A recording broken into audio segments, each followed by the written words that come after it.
ఈరోజు అమరావతి ఐకాన్లో గ్రంథాలయం ప్రారంభించడానికి అంగీకరించి వచ్చినటువంటి సి నీలిమ గారు, వారు డిగ్రీలు పేపర్లో చూస్తుంటారుగా, ఎంఏ ఇంగ్లీషు, ఎంఎస్సి, ఎంఫిల్, మళ్ళీ ఎంఏ లిటరేచరు, పిహెచ్డి ఇన్ని చేశారు. వారికి ధన్యవాదాలు తెలియజేస్తున్నాను. అట్లాగే ఈ లైబ్రరీ నిర్వహణకి మరి బాధ్యులు ఉండాలి. అంటే దాన్ని ఏమంటామంటే దేవాలయం కట్టిస్తాం, రోజు దీపం పెట్టే పూజారు ఉండాలి. అట్లా సంజయ్ రాణి గారు అంగీకరించినందుకు నాకు చాలా సంతోషంగా ఉంది. మనోహర్ రెడ్డి గారిని కూడా అడిగితే మేమిద్దరం చేస్తామండి, ఆమె వెళ్ళినప్పుడు నేను వెళ్తాను అన్నారు. మాకు రమాదేవి గారి పరిచయం లేదు, ఆమె మాట్లాడి రమాదేవి గారు కూడా బాధ్యత తీసుకుంటారని చెప్పారు. చాలా సంతోషం కలిగింది. అట్లాగే రమ్య గారు కూడా ఎంటెక్ చదివింది. ఆమె ఈ సమ్మర్లో మనం క్యాంప్ పెట్టాలన్నప్పుడు రమ్య గారు, కళ్యాణి గారు ముందుకు వచ్చారు. దాంతో ధైర్యంగా పెట్టగలిగాం. 10 రోజుల పాటు 10 రకాల ఐటమ్స్ పెట్టామమ్మా, రోజుకోటి చొప్పున. దాదాపు 60-70 మంది పిల్లలు వచ్చి చుట్టుపక్కల అపార్ట్మెంట్ల నుంచి చాలా చక్కగా టైం అంటే టైంకి వచ్చి నేర్చుకున్నారు. తర్వాత మళ్ళా 16 రోజుల పాటు మ్యాథ్స్, డ్యాన్సు. మ్యాథ్స్ ఏమో తల్లిదండ్రులు కోరారు, డ్యాన్స్ ఏమో పిల్లలు కోరారు. అందుకని 2 కలిపి పెడితే చాలా అద్భుతంగా ఇక్కడ సభ జూన్ 2వ తారీఖు జరిగింది. డాక్టర్ రావి శారద గారిని ఆహ్వానించాం. ఆమె వస్తానే మన మీద ఒక బాధ్యత పెట్టేశారు. 2 కట్ల పుస్తకాలు తీసుకొచ్చి మీరు గ్రంథాలయం ఇక్కడ ప్రారంభించాలి అన్నారు. జూన్ 2వ తారీఖు జరిగింది. వాళ్ళ జూన్ 30వ తారీఖు ఈ గ్రంథాలయాన్ని ప్రారంభించుకోగలిగాం. ఈ విధంగా అనేక మంది మద్దతు దీనికి ఉండటంతో ఇట్లా గ్రంథాలయం పెడుతున్నామండి అంటే నేను కొన్ని పుస్తకాలు ఇస్తా అన్నారు. ఏం పుస్తకాలు ఇస్తారండి? మరి మేము కొనుగోలు చేయాలి. పిల్లలకు సంబంధించి చందమామలు కూడా ఇంగ్లీష్లో, తెలుగులో పాతయన్నీ కూడా ఒక బుక్గా తయారు చేసి 8 దాకా ఉన్నాయి. అటువంటి ఇంకా చిన్నపిల్లల కథల పుస్తకాలు, నీతివంతమైనటువంటి పుస్తకాలు కూడా చాలా వచ్చినాయి. వాటిని కొనేటప్పుడు అడిగితే 5,000 రూపాయల పుస్తకాలు కొనన్నారు జె వెంకటేశ్వరరావు గారు. చాలా సంతోషం ఇస్తుంది. అబ్బా ఇంత సపోర్ట్ వస్తుందని చాలామందికి వాట్సాప్లో పెడితే అద్భుతమైన కార్యక్రమం గ్రంథాలయం అనేది అని చెప్పని అప్రిషియేషన్ వచ్చింది. అందుకని ఇప్పుడు ప్రారంభించడం సులభమే, కానీ దీన్ని ఎట్లా నడపాలా, ఏ రకంగా నడపాలా అనేది కొద్దిగా ఉంది. అయినా వ్యక్తులు ముందుకు వచ్చారు. దీనికి ఒక కమిటీ కూడా పెట్టుకుంటే దీన్ని ఎట్లా డెవలప్ చేయొచ్చు అని 4 ఆలోచనలు కలిపి దీన్ని అభివృద్ధి పరుచుకోవచ్చు. ఇప్పుడు ప్రస్తుతం 2 బీరువాలు ఉన్నాయి. ఇంకా చాలామంది పుస్తకాలు, జగన్ గారు కొన్ని మంచి పుస్తకాలు ఇచ్చారు. అట్లా చాలామంది ఫేస్బుక్లో పెట్టారు, హైదరాబాద్ నుంచి మా దగ్గర పుస్తకాలు ఉన్నాయి మేము పంపిస్తామని ఫేస్బుక్లో ఒకళ్ళు రిప్లై ఇచ్చారు. కాబట్టి ఆ విధంగా పుస్తకాలకి అనేక మంది ఇస్తూ ఉన్నారు. కాబట్టి ఆ పుస్తకాల ద్వారా ఎంత నాలెడ్జ్ వస్తుంది. మేము కరపత్రంలో వేసాం, పుస్తకాలు కనుక చిన్నప్పటి నుంచి పిల్లలకు అలవాటు చేస్తే వాళ్ళు కలెక్టర్లు అవుతారా, మేధావులు అవుతారా, శాస్త్రవేత్తలు అవుతారా, గ్రేడ్ 1 ఆఫీసర్లు అవుతారా, న్యాయవేత్తలు అవుతారా, లాయర్స్ అవుతారా, డాక్టర్స్ అవుతారా, ఏదైనా అవ్వచ్చు. కాబట్టి పిల్లలకి మనం ఆ పుస్తకాలను అందుబాటులో తీసుకురావాలి అనే ఉద్దేశంతో పెట్టాము. సరే, ప్రస్తుతం ఏంటంటే అనుకున్నది శని ఆదివారం ఖాళీగా ఉంటుంది కాబట్టి శనివారం ఆదివారం సాయంత్రం పూట 5 to 7 పుస్తకాలు తీసుకెళ్ళటం, మళ్ళీ తీసుకొచ్చి పుస్తకాలు ఇచ్చి మళ్ళీ కొత్త పుస్తకాలు తీసుకెళ్ళటం. క్యాటలాగ్ అంతా కూడా రెడీగా ఉంటుంది. ఆ క్యాటలాగ్ చూసుకుని తీసుకెళ్ళచ్చు. అయితే మధ్యలో ఏమైనా బుధవారం కూడా ఒకటి పెట్టాలా, ఇంట్లో ఉన్న మహిళలకి, ఒకటి పిల్లలు ఉద్దేశం, ప్రధానమైన ఉద్దేశం. 2 మహిళలు పిల్లల్ని స్కూల్కి పంపించిన తర్వాత ఏం చేస్తున్నారు మహిళలు? కాస్త బిఏలు, పోస్ట్ గ్రాడ్యుయేషన్ చదువుకున్న వాళ్ళు చాలామంది మహిళలు ఉన్నారు.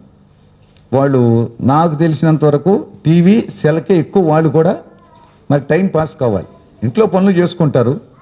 దానికంటే కూడా నాలెడ్జ్ పుస్తకాలు కనుక చదివితే తమ బిడ్డలను ఎట్లా తీర్చిదిద్దొచ్చు. చాలామంది అధ్యయనవేత్తలు చెప్పిన తల్లిదండ్రులు కనుక చదివితే పిల్లలు కూడా చదువుతారు. ఇందాక చెప్పారు, ఇప్పుడు తెల్లారుదామని తల్లిదండ్రులు లేస్తే 1 గంట ఆలస్యంగా అయినా పిల్లలు లేస్తారని. కాబట్టి ఎప్పుడు అనుకరిస్తారు పిల్లలు. అందుకని ఆ రకంగా బుక్ రీడింగ్ అనేది ఒక పెద్ద జ్ఞానం, మనకి ఒక పెద్ద వెలుగు. ఆ బుక్ రీడింగ్ నుంచి పిల్లలకు కూడా మంచి భావాలని, ప్రపంచాన్ని మనం చూపించవచ్చు. ఆ విధంగా మరి ఈ గ్రంథాలయం అనేది మరి ఈ ఏరియాలో ఎక్కడ మాకు తెలిసినంత 400 అపార్ట్మెంట్లు సముదాయాలు ఉన్నాయి, ఒక 8,000 ప్లాట్లు ఉన్నాయని మనకు రఫ్గా. మరి ఇటువంటి ఇక్కడెక్కడైనా గ్రంథాలయం ఉందా ఏదైనా పుస్తకాలు తీసుకోవడానికి అంటే ఎక్కడ లేదు. కాబట్టి మనం సాహసోపేతంగా అమరావతి ఐకాన్లో ఈ గ్రంథాలయాన్ని మనం ప్రారంభిస్తున్నాం. ఇది ఒక రకంగా మనందరి యొక్క కర్తవ్యంగా భావించాలని నా ఉద్దేశం. మనందరికి ఉపయోగపడే విధంగా ఉండాలి అది. అయితే గ్రంథాలయంలో ప్రస్తుతం ఫ్యాన్ కూడా లేదు, ఏదో ఫ్యాన్ తీసుకొచ్చాం, బాగా ఉక్కుపోస్తుంది, దానికి వెంటిలేషన్ ఎక్కడ లేదు. ఏసీ పెడితే సూట్ అవుతుందేమో. మరి అడిగారు ఒకళ్ళిద్దరు ఏసీ పెడతారా అని. ప్రజలందరూ పూనుకుంటే ఏసీ గది ఏదైనా పెట్టచ్చు, భవనమే కట్టచ్చు. కాబట్టి మీ అందరి సపోర్ట్ నుంచి రానున్న కాలంలో బుధవారం, శనివారం, ఆదివారం పెట్టాలా, న్యూస్ పేపర్లు పెడతారా అని చెప్పని కూడా ఒక అంశం వచ్చింది. నిజంగా మరి న్యూస్ పేపర్లు పెట్టాలంటే చాలామంది ఇయర్ చందా కట్టేస్తారు 5-6 పేపర్లకి.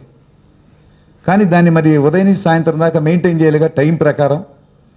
అట్లా కనుక ఈ కమిటీ ఎవరెవరో ముందుకు వస్తే ఒక టైం టేబుల్ లాగా వేసుకుని అది కూడా చేయొచ్చు. ఆ విధంగా ఒక జ్ఞానం, ఒక వెలుగు, ఒక దీపం, విజ్ఞాన దీపం ఇక్కడ పెట్టాము అనే పద్ధతిలో కనుక చేస్తే మనకు ఉపయోగం, మన బిడ్డలకు ఉపయోగం. చదువు అనేది ఎప్పుడు కూడా 80 ఏళ్ళు 70 ఏళ్ళు వచ్చినా కూడా రోజు గనక గంటన్నర చదివితే చాలా మానసిక ప్రశాంతత వస్తుంది. బుక్ ఒక స్నేహితురాలు పని. అట్లా బుక్కులో, పుస్తకంలో అంత బ్రహ్మాండమైనటువంటి జ్ఞానం ఇమిడి ఉంది. మనకి ఎప్పుడైనా సలహా సూచనలు కావాలంటే రావి శారద గారిని పిలిపించుకుని చేసుకోవచ్చు. అట్లాగే ప్రొఫెసర్ నీలిమ గారిని పిలిపించుకోవచ్చు. అసలు అనిపిస్తూ ఉన్నది ఈ అపార్ట్మెంట్లో ఎంతోమంది మేధావులు ఉన్నారు.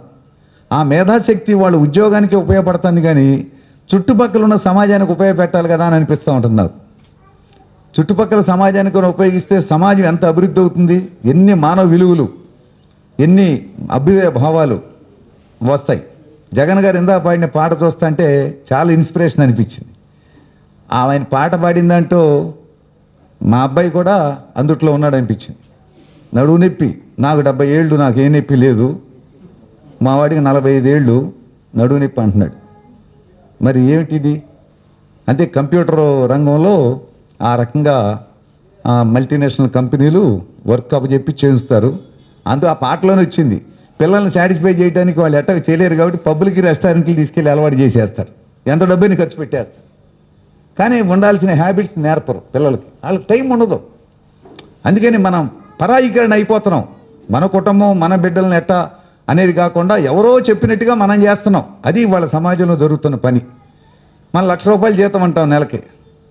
₹1,00,000 జీతం అంటే వాళ్ళకి 2 లక్షల లాభం వస్తే, 3 లక్షల లాభం వస్తే 1,00,000 ఇచ్చి 2 లక్షలు వాళ్ళకి లాభం మిగులుతుంది అనుకోవాలి. వ్యక్తి అవ్వచ్చు, కంపెనీ అవ్వచ్చు, ప్రభుత్వం కూడా అవ్వచ్చు. 2 లక్షల జీతం ఇస్తే వాళ్ళకి 6 లక్షలు వస్తుంది అనుకోవాలి. కాబట్టి పరాయీకరణలో ఆ లాభం ఉంటేనే వాళ్ళు ఎంప్లాయీస్గా పెట్టుకుంటారు. కాబట్టి ఈ విషయం కూడా కొంత అర్థం చేసుకుని మనం చేసి గొప్ప ఉద్యోగం అని చెప్పానంటే ఎన్ని దురలవాట్లు దాని చుట్టూ వస్తున్నాయో మనకి కనపడుతుంది అన్నమాట. అందుకని చాలా అంశాలు ఉన్నాయి మనం తెలుసుకోవాల్సి. మరి సమాజంలో ప్రతికూల అంశాలు, రుగ్మతలు ఈ సమాజంలో చాలా ఉన్నాయి.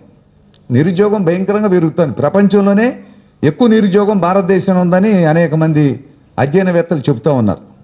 మరి సమాజం అంతా ఇట్లా ఉన్నప్పుడు మనం ఒక్కళ్ళమే ఎట్లా సుఖంగా ఉండగలం?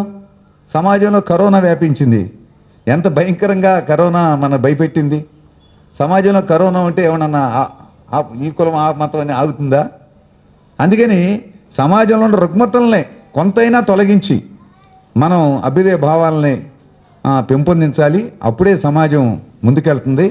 ఈ అమరావతి ఐకాన్లో సంతోషకరమైన అంశం ఏంటంటే ఇప్పుడు 315 ఫ్లాట్లు ఉన్నాయి. ఇప్పుడు బిల్డర్స్ కిందే ఉంది ఇది. ప్రస్తుతం మేము గ్రంథాలయం పెట్టాలంటే వాళ్ళు మెన్స్ ప్యారలర్లో ఆ గదిని ఉపయోగించుకోండి అన్నారు. సరే, ఎక్కడో చోట చిన్న జాగా దొరికిందిలే అని ప్రారంభించాం. రేపు మన ఫ్లాట్ ఓనర్స్కి అప్పచెప్పేస్తారు, మీరే అసోసియేషన్ అయ్యా, ఏ బ్లాక్, బి బ్లాక్ కలిపి ఒక కమిటీ, సి బ్లాక్ ఒక కమిటీ, డి ఒకటి, ఈ ఒకటి, అందరూ కలిపి మళ్ళీ ఒక కామన్ కమిటీ పెట్టుకుంటారని అంటారు. అప్పుడు ప్రతి ఒక్కదానికి రెంటు నిర్ణయిస్తారు. అప్పుడు గ్రంథాలయం ఏమైపోతుంది? నాకు అనుమానంగానే ఉంది. సరే, ఏమైనా ప్రజలు పూనుకుంటే పరిష్కారం ఏదైనా దొరుకుతుందన్నారు కదా. భవిష్యత్తు ఏం జరుగుతుందో చూద్దాం, ఓ మంచి పని ప్రారంభిద్దామని పూనుకున్నాం. చాలా చక్కటి స్పందన వచ్చింది. దీన్ని భవిష్యత్తులో ఈ గ్రంథాలయాన్ని కాపాడుకోవటం మనందరి బాధ్యత. అమరావతి ఐకాన్లో ఒక మంచి అంశం ఏంటంటే నాకు బాగా నచ్చినటువంటిది, ఇక్కడ హిందూ మత సంబంధించిన పండగలు జరుపుతారు, క్రిస్టియానిటీకి సంబంధించిన పండగలు జరుపుతారు, ముస్లింలకు సంబంధించిన పండగలు కూడా జరుపుతారు. ఇది చాలా గొప్ప అంశం. భిన్నత్వంలో ఏకత్వం భారతదేశానికి మా అమరావతి ఐకాన్ చిహ్నం అని నేను చాలా గర్వంగా చెప్పుకుంటా. అటువంటి మంచి మిత్ర బృందం మన బాలకృష్ణ గారు, ఏదో రాజశేఖర్ గారు, విక్రమ్ గారు, ఈ పేర్లు చెప్పాలని చాలామంది ఉన్నారు. వాళ్ళందరూ సహకారం ఉంది. వాళ్ళ బాలకృష్ణ గారు లేకపోవడం కొంత కొరత ఉంది. కర్నూలు వెళ్ళారు ఆయన. ఏమైనా ఈ ఐక్యత, అట్లాగే జేవిఆర్ గారు, ఇటువంటి వాళ్ళంతా చాలామంది మంచి వ్యక్తులు ఉన్నారు. మరి భవిష్యత్తులో ఈ గ్రంథాలయాన్ని కాపాడుకునే బాధ్యత మనందరం తీసుకోవాలి. అది ఎవరో కొద్దిమంది మీద ఉందని చెప్పని మాకు ధన్యవాదాలు చెప్పేశారనుకోండి, మేము చేయొచ్చు, చేయలేకపోవచ్చు. ప్రజలు పూనుకుంటే దానికి నిలబడతాం. అందుకని ఆ విధంగా ముందుకు రావాలని, మరి స్వాములు గారు ఆయన రిటైర్డ్ లెక్చరరు, సతీష్ గారు మిస్సెస్ కూడా కేఎల్యూలో పనిచేస్తారు. ఇంకా అట్లా కళ్యాణి గారు, వినోద్ గారు, వాళ్ళు కూడా చాలా ఇటువంటి సేవా కార్యక్రమాలు ముందుకు వస్తూ ఉంటారు. అచ్యుత్ గారు ప్రజాశక్తి జనరల్ మేనేజర్ అయినా కూడా కమ్యూనిటీ కోసం ఏదో ఒకటి చేయాలని తోడ్పాటు ఇస్తామన్నారు. కాబట్టి భవిష్యత్తులో ఈ గ్రంథాలయాన్ని, అట్లాగే రోజా గారు అని ఉన్నారు, ఆమె పెద్ద లీడర్, ఇప్పుడు ఆరోగ్య సమస్య వచ్చి కొద్దిగా ఇక్కడ ఉంటున్నారు, కుటుంబ బాధ్యతలు నిర్వహిస్తామన్నారు. అందరూ పూనుకుని ఈ గ్రంథాలయాన్ని కాపాడుకోవాలి, దీన్ని అభివృద్ధి చేయాలని కనుక పూనుకుంటే మన బంధువులు, మిత్రులు, మన పిల్లలు అందరికి కూడా ఒక మంచి ప్లేస్ అవుతుంది అని చెప్పని మీ దృష్టి తీసుకొస్తూ, నా వంతుగా నేను కూడా ఇంకొక అడుగు ముందుకేయటానికి ప్రయత్నం చేస్తామని. మేము బాలోత్సవాలు అనేది పెట్టింది పిల్లల్లో బాగా పుస్తకాలు చదవాలి, మంచి ఎడ్యుకేషన్ రావాలని. భారతి మేడం గారు చెప్పింది ఒక పాయింట్ నాకు చాలా బాగుంది అనిపించింది. ఇంతకుముందు నేను అది గమనించాల. కళల ద్వారా 85% జ్ఞానం వస్తుందన్నారు. నాకు కొత్త పాయింట్ వాళ్ళు నేర్చుకున్నట్టు అనిపిస్తాను. కళల ద్వారా ఎందుకు ఈ కళలో ఈ డ్యాన్సులు ఏంటి, కొంతమంది డ్యాన్సులు ఏంటి, పాటలు ఏంటి, లేకపోతే ఈ చిత్రలేఖనాలు ఏంటి, అయ్యేంటి ఏంటి, ఇప్పుడు పెద్ద పెద్ద కొన్ని ర్యాంకులు కొట్టే కాలేజీలు ఉన్నాయి చూసారా, అవన్నీ బంద్. అక్కడ వాళ్ళు బాయిలర్ కోళ్ళను తయారు చేసినట్టుగా పిల్లల్ని తయారు చేసేస్తారు. వాళ్ళకి సమాజం యొక్క దృష్టి రాదు. అందుకని అట్ట కాకుండా సమాజం అంతా బాగుంటే మనం బాగుంటాం. చాలా ఆటోల మీద వాటి మీద రాస్తాం, అందరూ బాగుండాలి, అందుట్లో నేను ఉండాలి. చాలా బాగా మంచి అంశం అనిపిస్తుంది నాకు. అది ప్రజల కోఆపరేషన్ అనేది ఉంటే చాలా వరకు చెడుని అరికట్టచ్చు. అందుకని భవిష్యత్తులో మరి మన అమరావతి ఐకాను ఆదర్శవంతంగా ఇంకా మిగతా చోట్ల కూడా చిన్న చిన్న గ్రంథాలయాలు పెట్టుకుని ఆ రకంగా అభివృద్ధి చేసుకోవడానికి పూనుకోవాలని కోరుతూ, మీరందరూ ఇంత చక్కగా వచ్చినందుకు మేము ఒకటి అనుకున్నాం, అరే పిల్లల కార్యక్రమం తీసుకుంటే పెద్దలు బాగా వస్తారు. ఇవాళ గ్రంథాలయం అంటే అందరూ అప్రిషియేషన్ బాగా ఇచ్చారు, ఏంటో ఎక్కువ మంది రాలేదనిపించింది. ఒకటి ఉంది, పిల్లల కార్యక్రమం తీసుకుంటే మాత్రం పెద్దలు వస్తారు. మన కిందసారి డ్యాన్సులు, మ్యాథ్స్ ప్రైజులు ఇవన్నీ పెట్టాం, 200 మంది వచ్చారు. అయినా కూడా చాలా వరకు వచ్చారు. ఈ కార్యక్రమం జరుగుతుందా ఏమిటి, ప్రిపరేషన్ కూడా పెద్దగా లేదు. అయినా కూడా చాలా విజయవంతంగా కార్యక్రమం జరిగింది. దీని భవిష్యత్తులో కాపాడే బాధ్యత మనోహర్ రెడ్డి గారి మీద, సంజయ్ రాణి గారి మీద, రమాదేవి గారి మీద, రమ్య గారి మీద, ఇంకా అవసరమైతే భారతి గారు, ఇంకెవరు ముందుకు వస్తారు, శివారెడ్డి గారు, అట్లాగే ఆ లిఖిత అంటే క్షితిజ అంటాం, 2 అటువంటి వాళ్ళు, ఇంకా చదువుకున్న మేధావులు అందరూ ముందుకొచ్చి ఈ గ్రంథాలయం మనదే, ఈ జ్ఞానాన్ని, ఈ జ్ఞానదీపాన్ని మనం ఆరిపోకుండా నిలబెట్టుకోవాలని ఆ రకంగా పూనుకోవాలని కోరుతూ మీ అందరికీ మరోసారి ధన్యవాదాలు తెలియజేస్తూ నేను సెలవు.